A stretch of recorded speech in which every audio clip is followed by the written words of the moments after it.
the recording. Okay.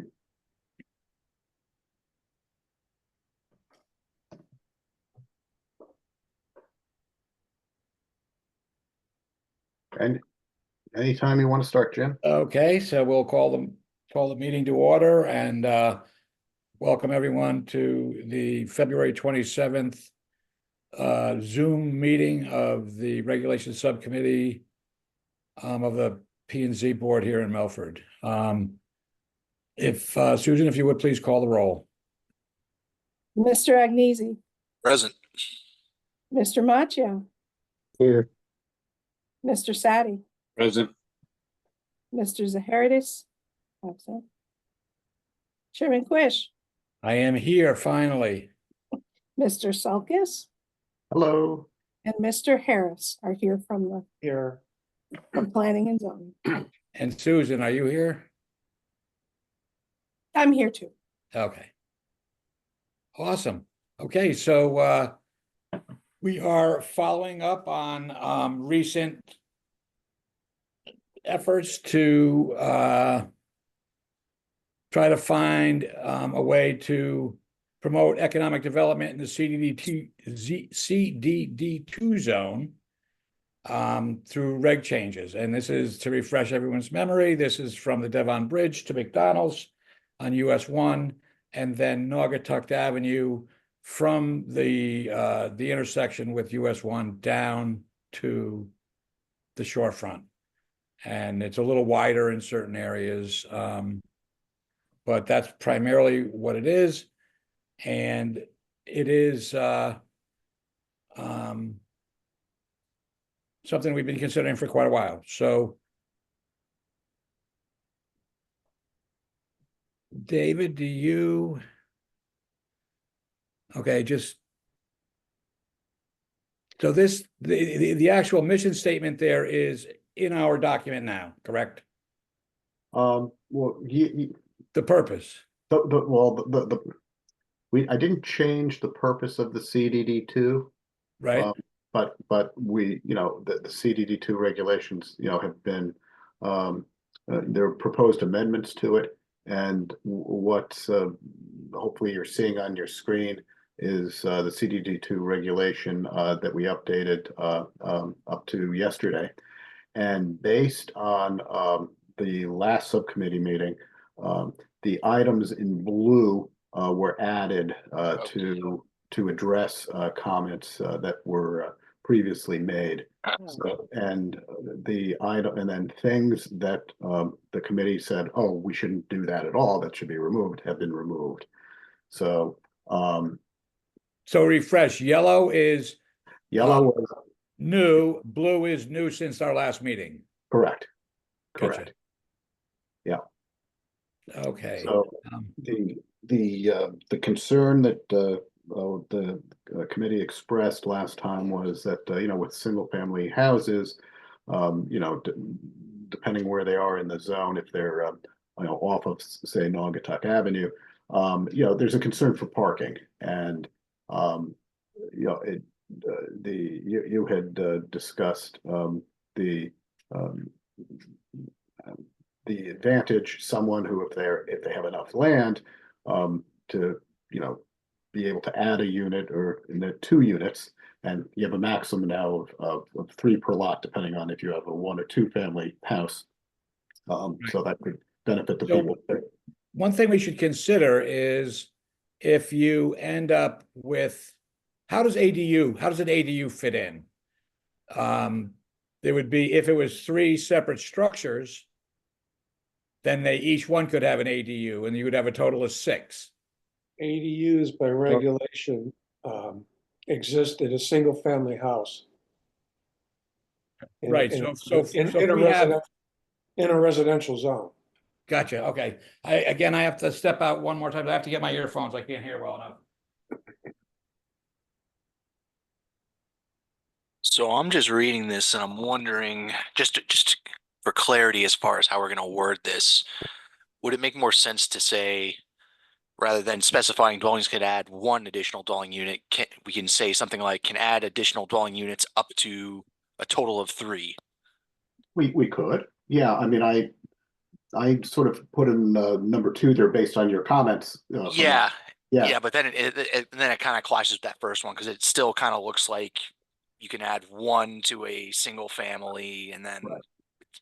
kind of keeps that same issue that we had before. so, yeah, so we could, so, Just tweak the wording a bit, but I think it's good. okay. So say, give me your wording again. Yeah, I would say something like existing single and two-family dwellings can add additional dwelling units up to a total density of 3 units for Okay, the property. Yeah, something like that. okay, John, that's a great suggestion, but I think that we did discuss, and it's 3 units per lot. Yeah, yeah. So yeah, sure. because, I mean, because we do have, yeah, the key thing with having the lot language is because we do have lots within the CDD2, you know, that do have multiple multifamily buildings on them. Yeah. So this would prevent those buildings, you know, from adding more units, which. Understood. Yeah. So existing single and two-family dwellings can add one additional dwelling unit up to a maximum number of 3 per lot. Okay, Something like that, right? okay. We can make that change. Yeah. Okay, so, and then, because parking is, you know, important. You know, typically in a 1-family and existing 2-family houses, you know, there's tandem parking. You know, which is great if it's, you know, a 1-family and you have 3 members of your own family, they're parking 3 cars, you know, who to move the cars. So one of the things that's important is that they can't have tandem parking in this, because if you're going to have separate units, then they should operate as a separate unit with providing the parking that's needed and not having to rely on your neighbors moving their cars. Okay, Yeah, Dave, that's one of the things that I saw added, and the wording is tandem parking is prohibited. Do we yes, have that anywhere else in any of our regulations? we do. We have in the, I believe, the parking section, it talks about tandem parking being allowed for single-family dwellings, but not allowed for other things. Yeah, so I think that one thing that's going to be, or should be a consideration is that we shouldn't say it's prohibited. It just can't count towards what you need. You can't tell someone they can't park behind their mother in a driveway, but it just doesn't count towards your calculation of what sufficiently parked is. That's a good point. We can fix that. We can fix that. So actually, because I have this sitting here, I did this on purpose. Tandem parking does not count. Here, look at this.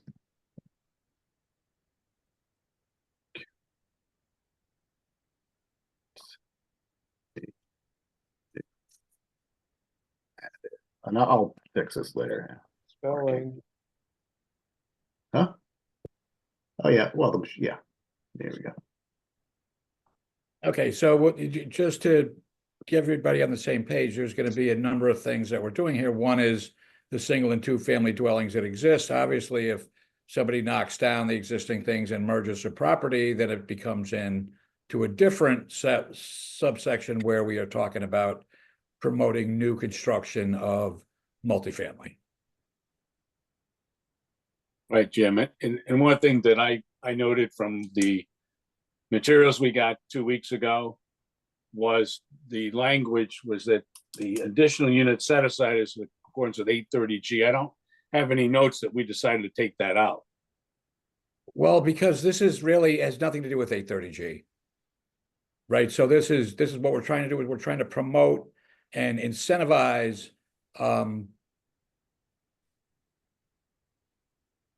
residential development, and we are looking to promote affordable, not 830G, but just affordability. And we will reference 830G just as when we want something to be affordable in our changes, we want it to count towards 830G, but the 830G exists without anything we do, right? No matter what we do, 830G still exists exactly as it is in the state regs right now. So I think the Correct. terminology is probably best to just say either affordable or accessible or yeah, I don't know. Well, But 830G it's confusing to use it except in that very specific way. It's either an 830G that supersedes everything, or whatever we do with our percentages will calculate into our final calculation for the state. Jim, I think that it's a good thought, but I did set, and I think that all the committee members that are here have what I found through Scrog is that the language that's being used is in accordance with 830G. It doesn't mean that it's an 830G application. It's just how they determine affordability. No, I agree. I'm sorry that if that's what you were saying, then I misunderstood, and that's exactly what I think also. That as long as we are incentivizing affordability, we want it to calculate into or meet the requirements of the state regs so that we are getting our points, so to speak. I don't, but when we have 31711 that's right up now with David there, there was language in 2 weeks ago that the additional unit is set aside in accordance with 830G or affordable. Okay, so that's something we could discuss, obviously. Do we want to put that in? Do we want to say that, okay, if you're going from 2 to 3 or 1 to 3, at least one of those additional units has to meet that criteria, and that's up for discussion. So I removed it based on the discussion that happened last time. Because people talked about how onerous that could be. And, in the case of these single and two family dwellings, this would be an effort to add more housing stock, but because it's so small, it's such a small scale, the concern, at least my takeaway from last time, the concern was that it didn't need to be affordable. Yeah, and I think that one of the points that was brought up was that it is a kind of a reporting nightmare. If you have 50 units and 15 of them are affordable, then you have enough work for someone to actually do the work to make sure it's accurate every year. For a person that just is adding a unit, they may not be capable or willing, or they may say they are, but then Right. how do you And then in a way, it's penalizing the little guy because, if you have a single family house and you want to add one unit, now the percentage of affordability in that case would be 50%, which is way. Yeah. Or 33 if you have two and you're adding one. Yeah, exactly. So I mean that's kind of I would think it's a little bit counterintuitive. I think, Robert, your instinct is right that this is what we're trying to achieve as part of what we're doing. I think it makes better sense in the larger scale projects. Do you agree, or you still think it's important to put it in? I still think it's important, and I understand the analysis that say there's a two-family house, one of which is being rented and one is homeowner. But they're still getting additional money from that other property renting it. And whether it's 100% of extra money or 50% of extra money, they're still getting more.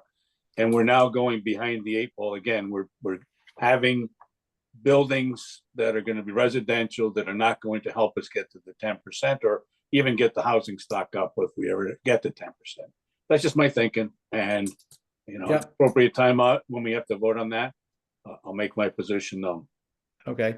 Any other instincts from board members on this particular subject? Yeah, Jim, I think your instincts are right on this. And again, the last time it comes down to a issue of financial feasibility. If we restrict this to every single one that has to be affordable, nobody's it's in all likelihood, given building costs, people aren't going to take that option. So it kind of obviates the entire reg. Well,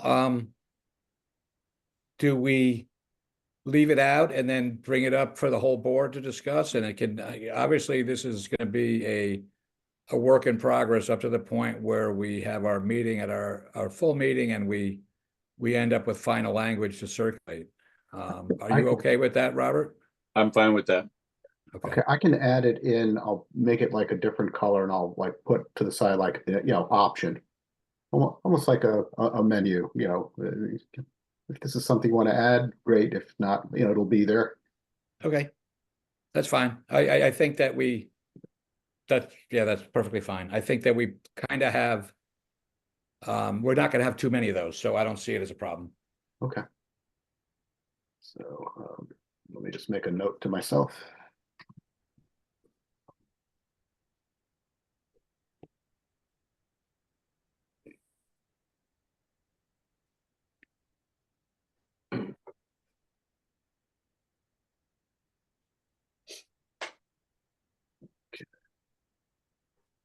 Um,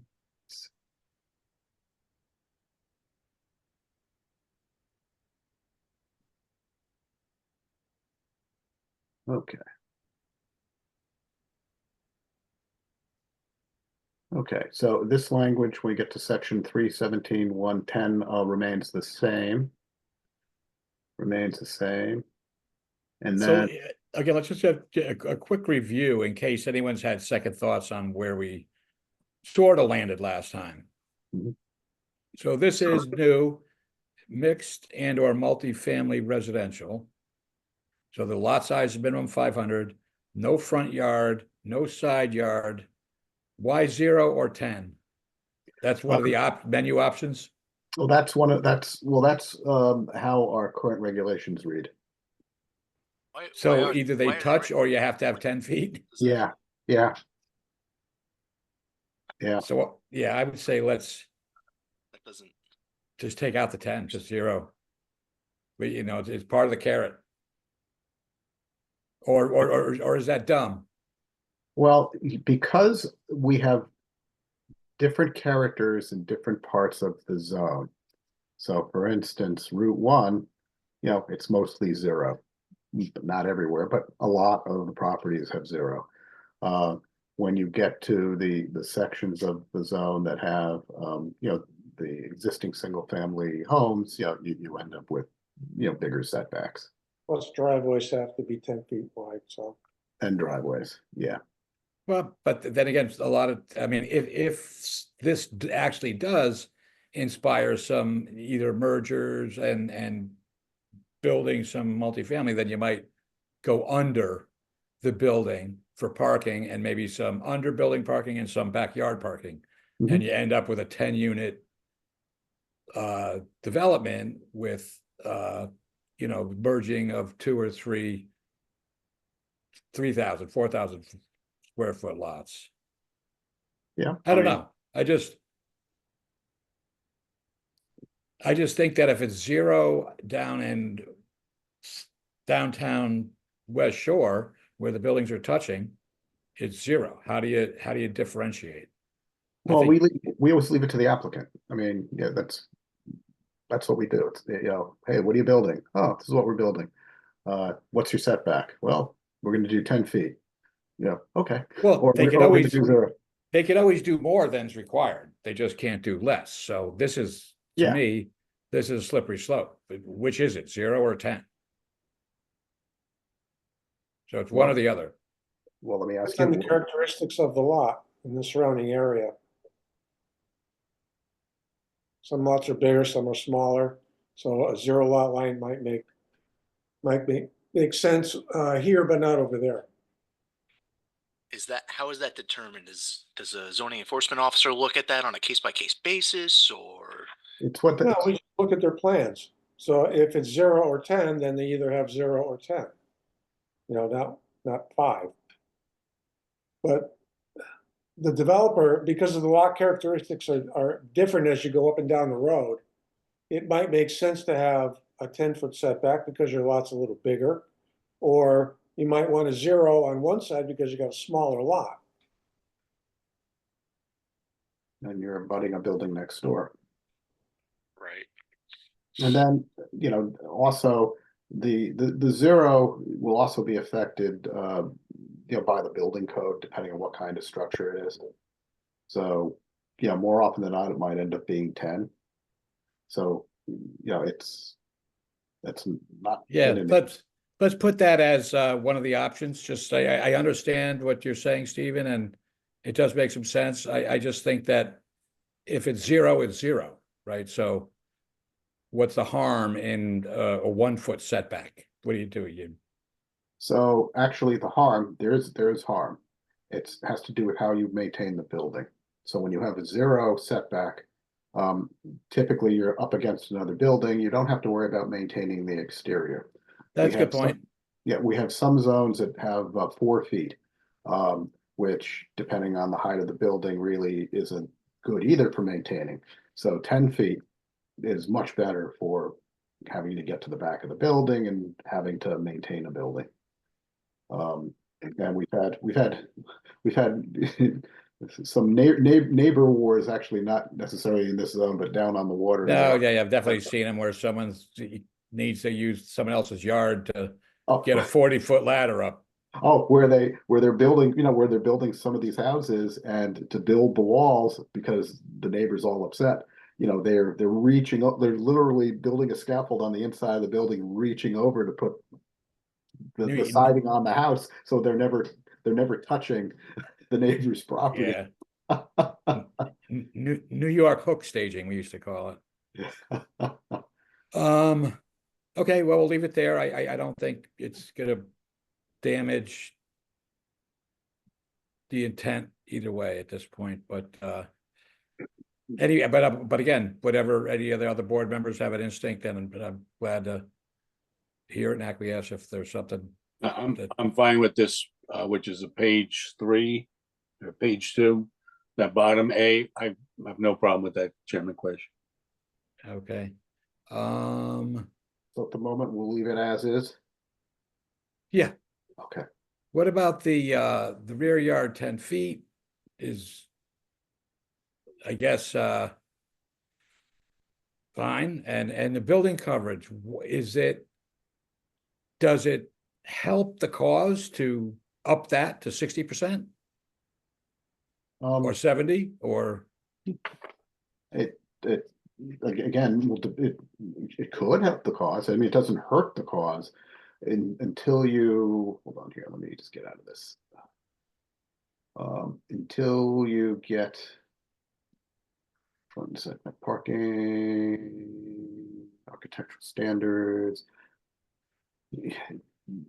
Yeah, it would have to meet the parking standard, but if Have to it meet the could meet the parking. parking standard, like underneath the building, then Right, and then having an outdoor area where people can congregate. right. And that's right, I have to get this, change this language. I changed it in the other one, but I didn't change it on this one.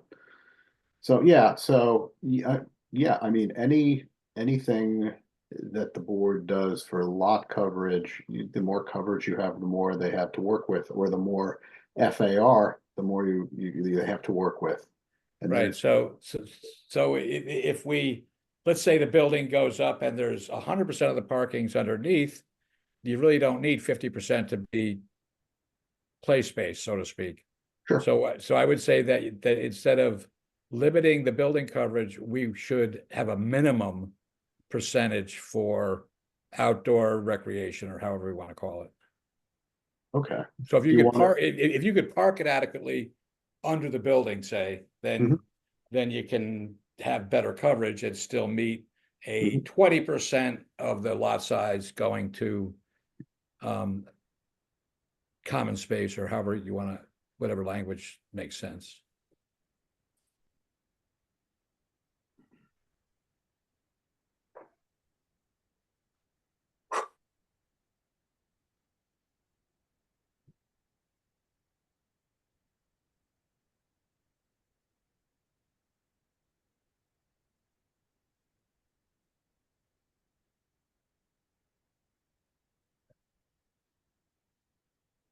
Okay, so we'll massage that language.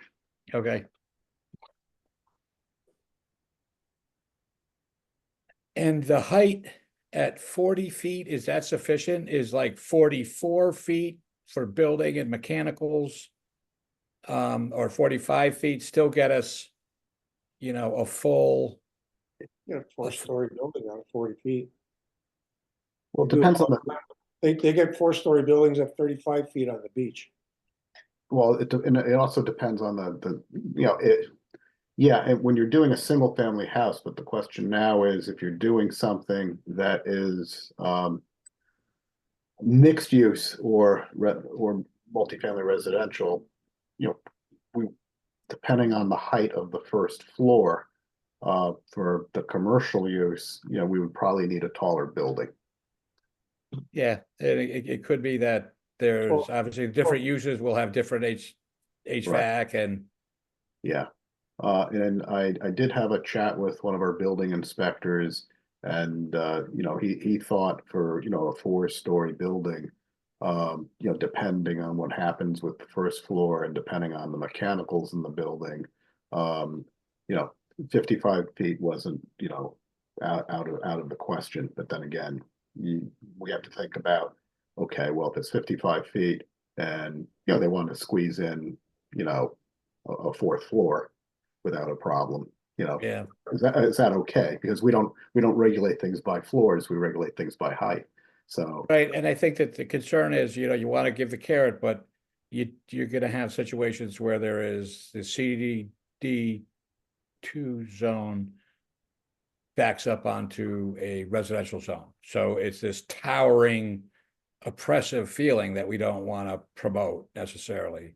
But I'm thinking at least design-wise to give a little bit of leeway for, say, mechanicals on the first floor. And then your second floor really doesn't start till 14 or 15 feet off grade and still be able to put 3 stories on it. okay. So let's just, maybe just get that to 46 or something, maybe go back to the building department and give us somewhere a little bit at 45 or over, something like that. That gives us some leeway for design. Now, my understanding was when we were talking 40-foot as of right, we were really talking about 3-story buildings, which I thought was appropriate. Now we're talking about 4 stories standard. Or am I misinterpreting? I think we're still fumbling through it, but so We were looking at giving the height bonus, the bonus for having the affordability to have. Yep, to that I get. Which we have down here. Yep, So I get that. maybe, keeping the height at, what it is, so Yeah, that. if they want to build it taller, then they take the option, right? Take the That's kind of the option. point. Yeah, and give us the affordable. Right. If you really want to build up, then you gotta take that option there. So I think Well- 40 feet is sufficient. People building the affordable will be building on larger lots. So the height of the building is, in perspective, is not going to be as radical as, say, a 45-foot building on a small lot. Sure. so is there a sliding scale between lot size, height, and affordability? We could come up with a sliding scale for the separation of the distance of a building based on its height in relationship to a property line. We have something similar to that in our regulations for when we have multiple buildings on the same property. There's a formula for how far those buildings have to be from one another. We can look at that and probably come up with, some sort of a scale from, the property lines to a residential zone, an abutting residential zone. And in doing that, we'd be, I would think the effect of that would be, making sure that those buildings that want to be taller will be closer to the street versus closer to the neighbors, in the back. If That that's, makes some sense. And again, then I don't know how complicated this gets. If you have, 40 feet, and anything over from 40 to 50, it has to be 100% affordable. Right, so if you go from 40 to 50 to get another floor in, then everything that doesn't mean those have to be affordable, but it adds the requirement of affordability. I don't know if that makes sense. It's just a thought, just blue sky and.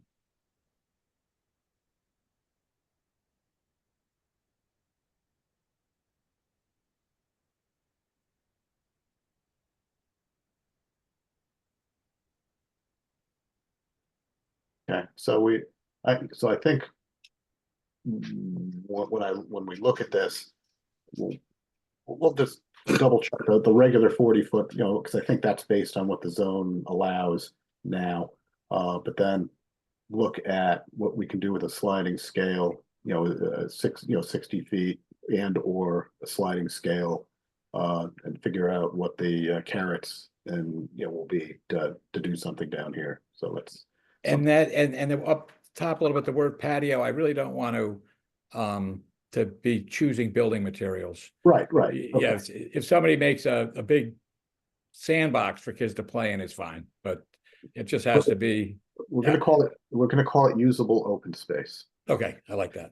And the reason for that is, and the reason why I had that language there is that we've had applications come before the board where there are requirements for open space as we define it, which is, you know, for recreation, for this, for that, but can also be landscaped under our open space requirements. So we have had applications where people are saying that the landscape buffer that they're required to have, oh, that's open space.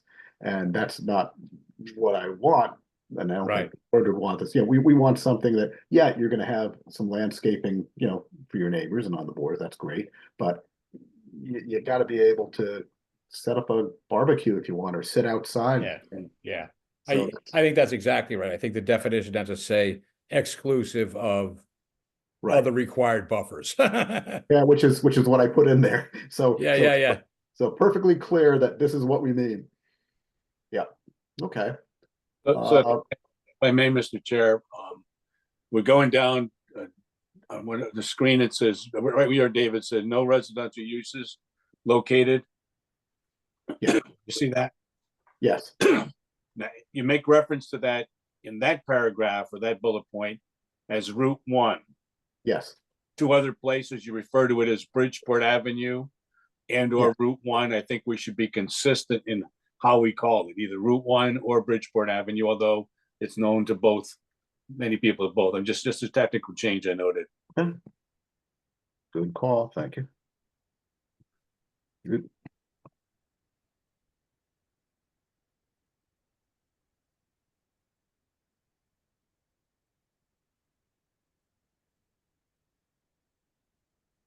Anything else as I slowly glide down?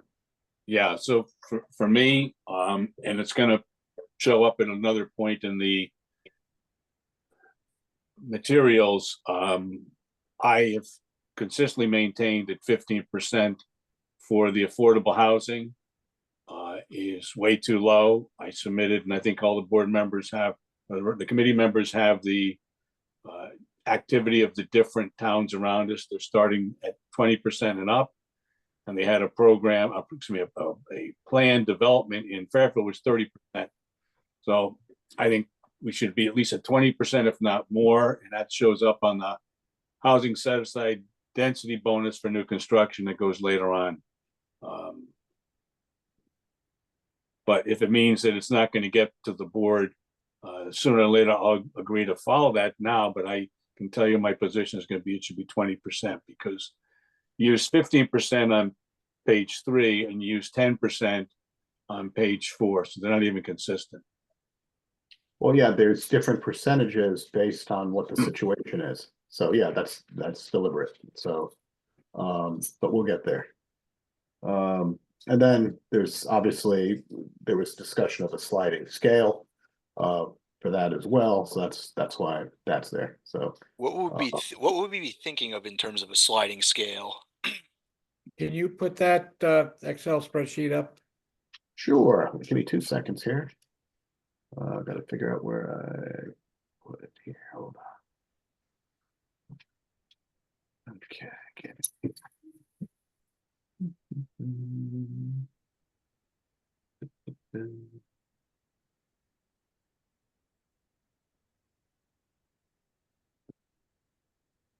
So this is just a little spreadsheet that gives us a way to, we could plug in different numbers. Yeah, but if you put the Excel up, we could play Yeah, with that's it. not the, You could put them both up side by side, or just put the other one up oh, is this first. actually showing you stuff that I'm pulling up? I know, I see it, but this is Hold on. not one something second. we can't play with the numbers with this one, and I wanted to Yeah, be able to yeah, do that. yeah. Hold on. I didn't think it was showing you the stuff as I'm pulling it up. I was just queuing things up for later. So here we go. There you go. Can you see that? So if in column E, you can change these numbers and it'll also kick out the total affordable units. I think the math is there. I don't know. This is just one idea. I did 10% plus one, so obviously that can't be formula based, but I always thought that whatever you have. Anyway, this is up for discussion. And this was just for me to put together a basis to find economy of scale to the developer, that, you know, if he's only doing 10 to 20 units. Yeah, anyway, that's up for discussion. I'll be right back.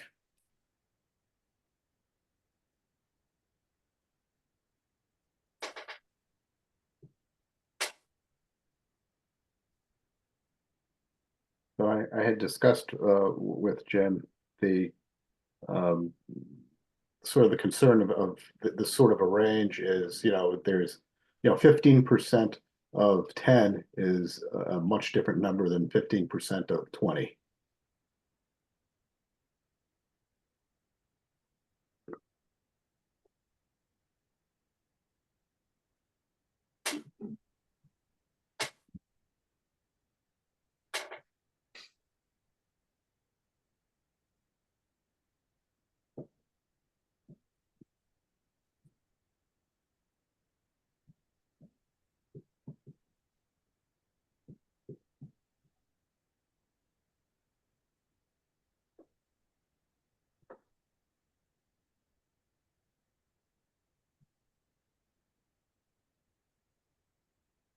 So if I'm reading this right, we're saying 15% plus one.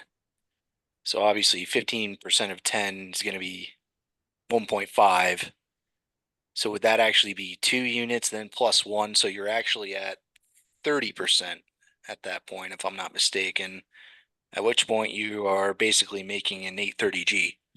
Yeah, Am I so correct? I think that's a good point. I think we just eliminate the plus one.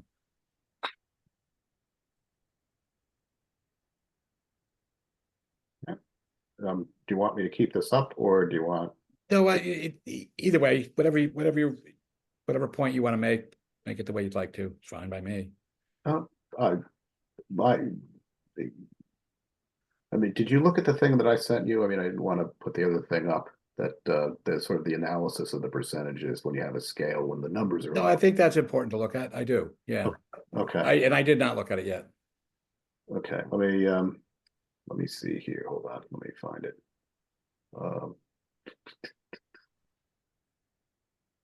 That's why. Okay. And Mr. Sadi, your instinct that this sliding scale is not sufficient.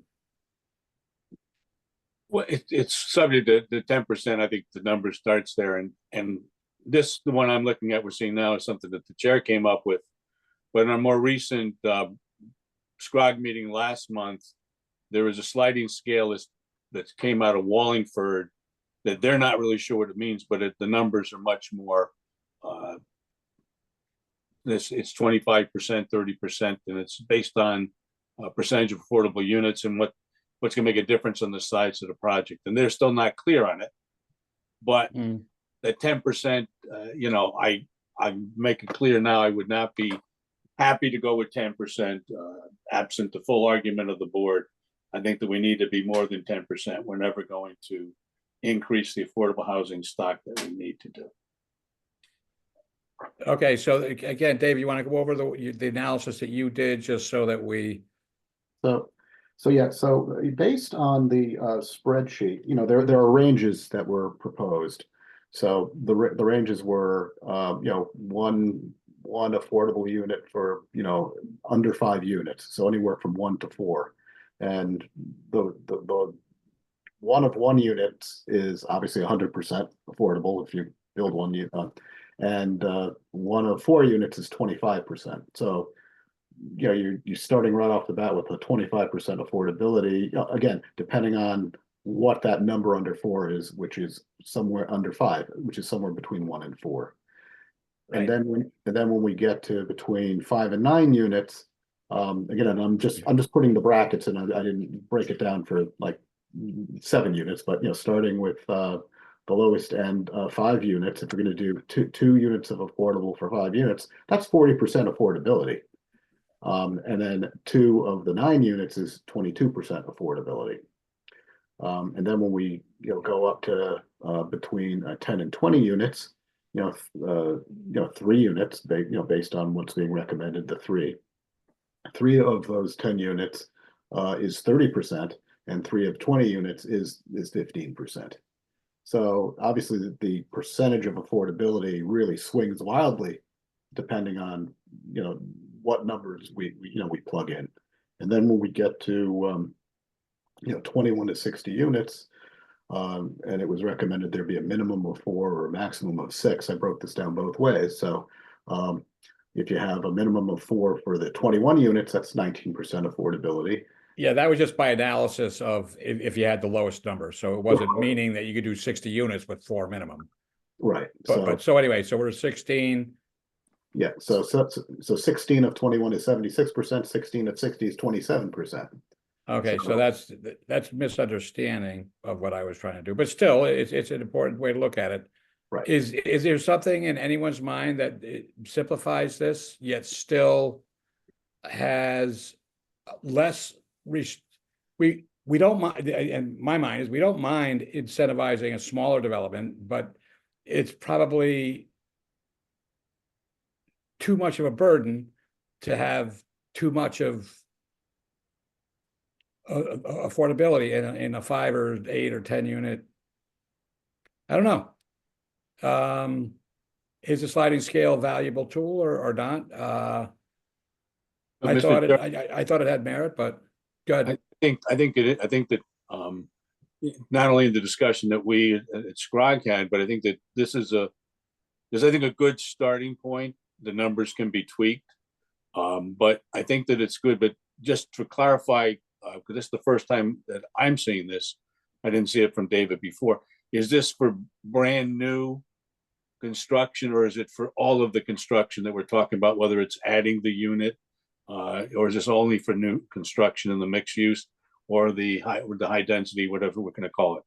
Yeah, so it's not the first thing we looked at was like the single or 2 families. That's sort of the book on that is shut, so to speak.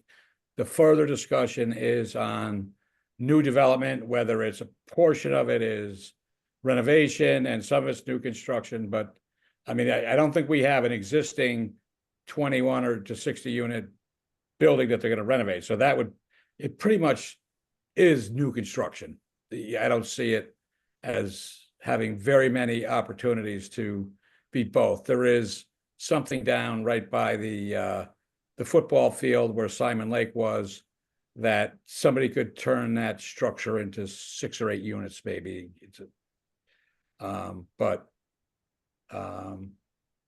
Yeah, there's not a whole lot of large structures that would be just renovated. It'd be pretty much either adding on to something or knocking something down and building new. So primarily new, I would think. Eddie, yeah. So I think if we were to mandate any kind of affordability scale for under 5 units, that's just going to absolutely kill small scale developments from a financial feasibility standpoint. 'Cause, I mean, construction costs are higher than ever, land costs are what they are. You're really going to limit who you can get as a developer at that point. What do you think's a good starting point, John, to say, okay, anything over this, you have to add some affordability? It's, it's really tough to say, like, and this is kind of why I would love to get, like, we spoke about this before. I think it was 3 meetings ago. Mr. Hirsch and I suggested we get a public hearing going and invite some developers who can speak to this issue from a more expert stance. And I think, yeah, if we're gonna really like drill down on this and get it right the first time, I think that's really the way to go. I mean, we did do that at one point, and we did have Bob Smith come in and talk, and we had a land use attorney, and again, We didn't get so granular on that one. Like No, we're really getting into the weeds as far as like technical stuff now, which is I think Yeah. where their experience is really gonna come in handy. no, and I'm fine with that, and I think it's a good thing. I think we have a first public hearing. If we circulate this and get some broad language, then we have a public hearing, and then if we have more than one public hearing, to get it right, like you say, and get granular, I do think that you're in the business, I'm in the business to a certain degree, with building construction and some whatever stuff that I've done. When I listen to the developers, I fully understand what they're saying, but they're also slanting it to their favor, right? So, if you're selling something, it's different than if you're holding it and renting it. So if you're using the model of what the property's worth on the market, and if you're going to leverage it to borrow against it, it's one thing, right? So but if you're holding on to it and someone is making a 14% annual ROI as opposed to a 13.7, I think that becomes a fox watching the hen house if you're using them as a consultant. And I found that there was little kind of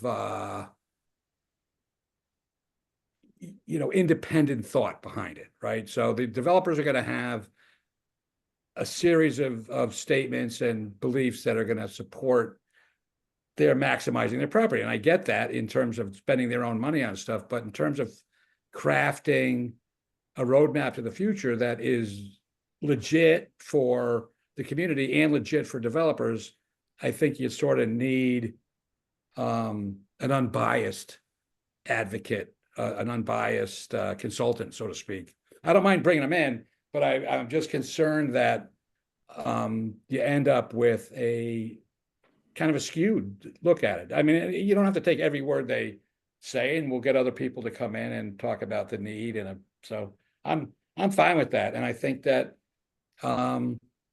if we want to do that and have a sort of plan in our mind that we're going to have more than one public hearing, I think and David, you'll have to coach us on this, is if we come up with some language now and we want to circulate it, how much can we actually change it if we go to public hearing before we have to circulate it again? How much leeway do we have between public hearing and Well, if you're going to go down the road of trying to define a percentage, then you could start with a percentage and you could end up with a different percentage because it's just a percentage. Okay. That wouldn't need to, that's because that's what true modifications of a proposal are.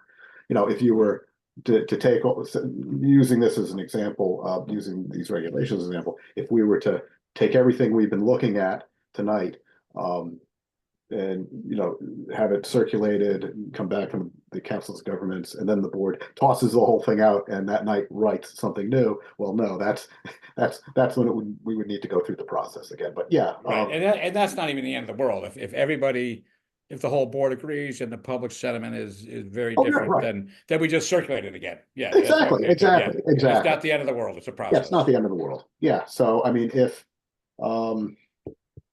if you want to incorporate into the regulation a percentage We just need to figure it, and for discussion purposes, again, after the public hearing could be different. We just need to sort of figure out what that percentage is. If you want to use, a percentage, system or a scale system, we just sort of need to know, I need to know Yeah. what sort of numbers you're thinking about, so I can just put them in there. So what makes sense to you, John and Bob, like a minimum of 20%? And I think we have to keep it less than 30 to give us control, because they can just go to 30 and do whatever they want. So if we want to kind of be the ones that are given a roadmap, we have to, make it less than 30, because if it's 30, then they could just do whatever they want. They don't need this new reg. But I'm fine with whatever you guys want. My number was 20% to 25%. Based on John? how many units? I'm Based- sorry, what question that was asked, because Based on how many units? I mean, that's the key thing. I mean, you can't divorce the amount of the percentage of affordable housing you want from the base number of units that someone's going to build, because again, 20% of 50 is a much different number than 20% of 10. David, and I agree with that, but we're talking now number without the sliding scale. And Okay. Okay. my number was We could just have two categories. Under that- 20 is 10%, or between 10 and 20 is 10%, and above that's 22%, whatever. I mean, we could do, it's kind of arbitrary, because I think once we get some feedback from, as David said, this becomes not a major change if it's just changing a couple of numbers. So if we come up with something that is, has some common sense behind it, and then it changes at the public hearing or public hearings, then we're fine with it. And we'll get some expert opinions. We'll get some, hopefully we can maybe attract somebody from another city or town that's been successful, and they can weigh in with the developers, so it's not a fully unbalanced consultation. John, do you have instinct on where a break should be on, like, under a certain amount? You don't have to do anything, because it's not going to affect much. We're not going to achieve much, Yeah. and it's going to not happen. So at one point, I understand that and your point is well taken. And at one point, it doesn't even matter if it doesn't happen. We could write anything we want, but if no one's going to use it, it was a waste of ink. Yeah, I mean, again, I would really like more information before I try to make a determination as far as what a baseline Yeah. would look like. I'm not even sure that percentage is necessarily the way to go. I mean, we could skin the cat any number of ways. It's tricky. Well, Yeah. I think we really need a good amount of information to really write this thing the right way, I just kind of want to, we've been kicking the can around between us for so long. I kind of want to get it to circulation and get it to public hearing sooner rather than later, as long as we can accommodate your thoughts and the thoughts of the public and the thoughts of the developers and stuff. It seems to happen that the more we just try to look for stuff, there's always something that seems to prevent us from moving forward. So if we can collectively tonight find just base language that is a starting point, then I mean, I don't know if you just say an affordability to be decided during the special permit process by the presentation of the developer and the board's Decides on whim a at the case-by-case day. basis. I mean, that's kind of loose, but I wouldn't even mind that, actually. But I mean, I think you need to have I mean, the whole point of regulations are standards. I know, but yeah. then special permits are different. And anyway, I just hope we can find something tonight to be able to move this to the full board next week and get it circulated so that we can go forward, even if it changes drastically enough that we have to go and recirculate. Yeah. just so we have something to show for, 10 meetings or 8 meetings, whatever we've had that touched on this, kind of want to make progress.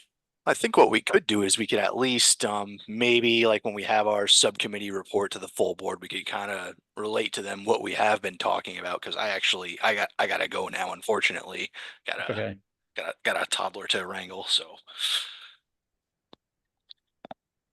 Okay, well, are you okay with going to the full board at the next meeting, given this report, given what we have, and open up the discussion to just leave an open spot on what percentages or how to include affordability?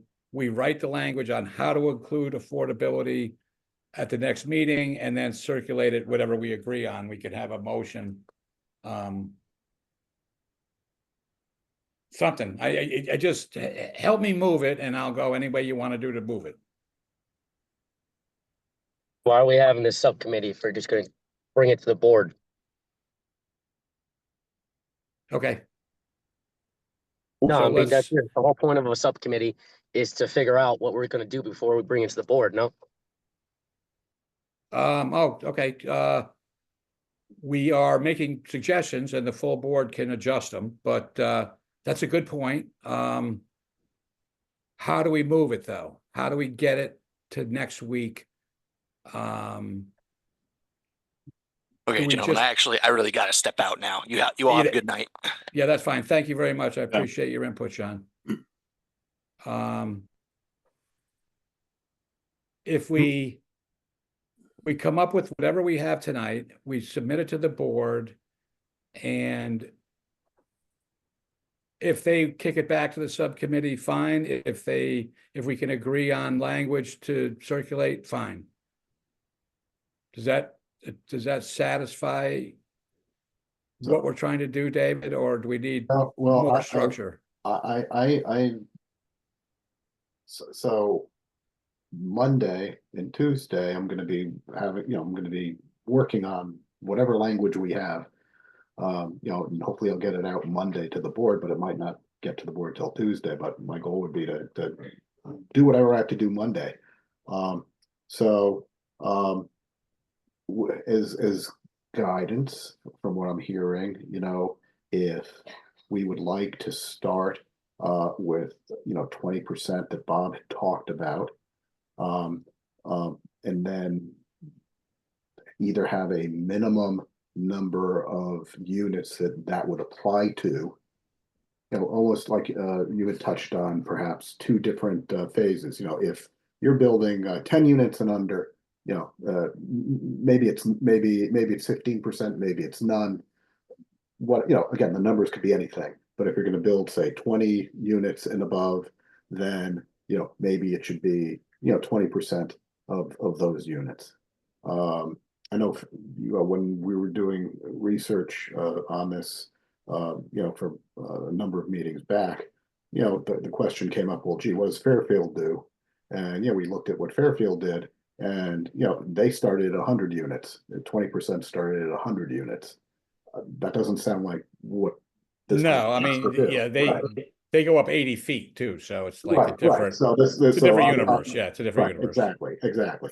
So, if you want as a starting point to be the 20%, I can write something for the 20%. And then the question is, do you want to have, where do we start counting the 20%? Do we start? Right. So we can, do you have an instinct there, Robert? Well, my number was 20%. Across the board? At this point, yes, but I, want to listen, appropriately. And Mark's got a really good question too. And Mark, you're not on the board, but when we had our discussion about accessory dwelling units, we kind of did have a either or, because we hadn't had listened to all the board members and their positions, and eventually we got to the point where it was going to be not attached or attached, and the eventual vote of the board was it's all going to be attached. So in a sense, we've done it where there's kind of alternatives, but I would look at the 20%.